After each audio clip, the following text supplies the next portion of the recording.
Oh hey, Ubisoft have made a new Assassin's Creed game.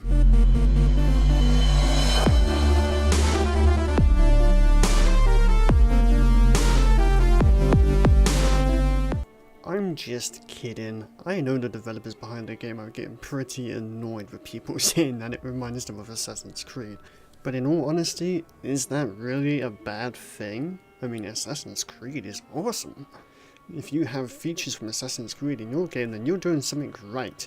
But before people start complaining that I'm saying the game is like Assassin's Creed, let me just tell you that this game offers so much more than that. Now, Middle-earth Shadow of Mordor takes place before Mordor became a desolate wasteland.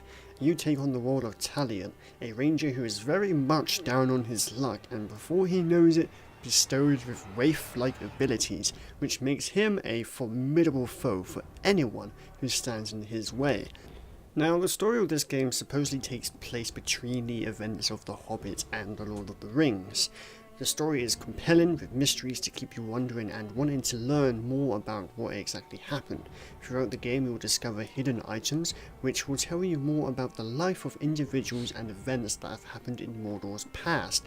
Whereas lore is concerned, I'm not exactly knowledgeable enough in the Lord of the Rings lore to state whether or not the game follows or breaks it. However, there have been reports that fans of novels by J.R.R. Tolkien have complained that there are certain issues in the game that do not quite match the lore of Middle-earth.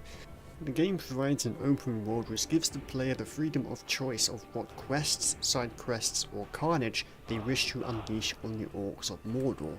The game allows you to choose whether you wish to use stealth to take out your enemies or charge in and take them head on. The gameplay is exciting and fluid. Whatever you do in the game feels like it has some sort of impact. Enemies you encounter will change depending on how the encounter went. For example, if you had a lengthy fight with one of the leaders of Sauron's army, did your fair share of damage but could not defeat them, the next time you encounter that specific enemy, they may look a bit beaten up with new scars or bandages and will generally make a comment about your previous encounter. But after playing the game for about 37 hours, I have noticed that a lot of these comments are recycled between orcs, which kind of makes sense because if you kill some orcs, eventually other ones are gonna take their place.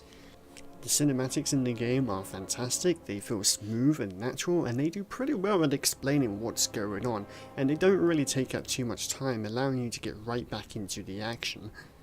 They're kind of a little bit sketchy at times, not really giving you too much information, which kind of makes you want to actually continue with the game and try and work out what exactly is going on and who these people are. Now the graphics are absolutely beautiful. This is Mordor before it became a barren wasteland.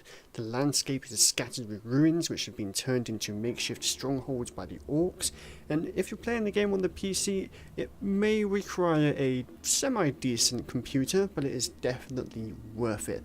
There are plenty of options to lower the graphics quality to make the game run a bit smoother on lower end machines. Now of course I did play the game on PC, so I can't say what it's like on the Xbox One or the PS4. Now let's move on to multiplayer, or shall I say the lack of multiplayer. It's not exactly multiplayer in this game, which is completely fine, but there is a sort of side quest called a revenge quest, and it will actually ask you to revenge other players who have died on their game, and will set you a target, the orc that actually killed them, and if you manage to kill that orc, of course you then get power, and you get revenge for the player who died. I'm not sure if it actually notifies the player that somebody else got revenge for them. If it does, then no one has bothered to avenge my corpse, which is great. Thank you everyone else who plays the game. Moving on to sound, just like the graphics, the sound and music is no letdown whatsoever.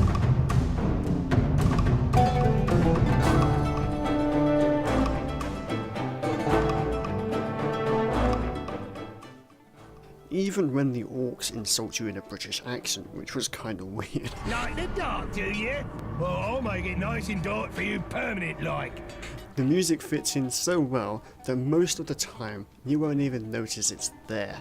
The musically certainly picks up the pace though when you mount a Caragor, and it is certainly an epic feeling racing across the landscape of Mordor, mowing down any orcs that stand in your way. Now, my personal opinion of the game, I've been playing the game for 37 hours, I've completely 100% completed it, I've gained all achievements, and I have not stopped enjoying it from the moment I started. But, alas, I am one of those people who have to do everything, so now that I've completely finished everything, I feel no need to go back, so the replayability of the game is not really something that appeals to me. It's a fantastic game, it's kind of fun to kill time, and just to take out orc army after orc army, but other than that, yeah. Regardless, the game is fantastic, it is fun, it is entertaining, the whole fact that it is based in Mordor is really intriguing to me. I do feel, however, for people who aren't completionists like me, that the game will get incredibly repetitive, because it's simply just, go here, kill this orc, okay, take his army, go here, kill that orc, okay, do this mission, and interrupt. It's just like, that's effectively all you really do in the game, is kill orcs, take over armies, free prisoners, and so on and so on. So it can get a little repetitive, but I must say, I really enjoyed the game, I have no regrets for buying it, and I would definitely recommend it to pretty much anyone else, especially if you're a fan of Lord of the Rings. And that's pretty much it for my video review of Middle-earth: Shadow of Mordor. I really enjoyed the game, I recommend it to anyone else. I probably wouldn't get the season pass, it doesn't sound like it's going to add much new stuff, so I probably would hold off on buying the season pass right this second. But other than that, great game, they did a fantastic job. I didn't really have much high hopes for this, but they have proved me wrong, and it's great. So go give it a try, and I'll see you guys next time. Goodbye.